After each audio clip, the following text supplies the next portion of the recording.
ఏదైతే సమస్యకు మూలమో ఆ మూలాన్ని బంధించాలి. ఏదైతే ఈ సమస్యకి ప్రారంభమో ఆ ప్రారంభాన్ని బంధించాలి. హల్లెలూయా, ఆమేన్, హల్లెలూయా. ఏదైతే ప్రారంభించిందో ఆ ప్రారంభించిన నువ్వు బంధించాలి. హల్లెలూయా. అధికారాన్ని బంధించాలి.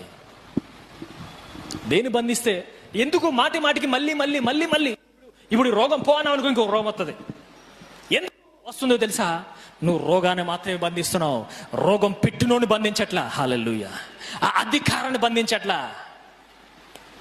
నాకు ఇన్ని టెస్ట్ మనీలు ఒకదానితో ఒకటి టెస్ట్ మనీస్ దేవుడు ఇస్తూనే ఉంటాడు. దాన్ని తొరిమితే అది వెళ్ళిపోతుంది, మళ్ళీ ఇంకొక రోగం అవుతుంది, అది వెళ్ళిపోతే ఇంకొక రోగం అవుతుంది. కాదు, ఆ పెట్టి అధికారాన్ని బంధించాలి. హల్లెలూయా. సమస్యలు పెట్టి అధికారం నువ్వు బంధించాలి. ఎందుకో తెలుసా? నువ్వు కుమారుడిగా ఉన్నావు. నువ్వు విశ్వాసిగా ఉంటే ఆ రోగాన్ని మాత్రమే బంధిస్తావు. హల్లెలూయా.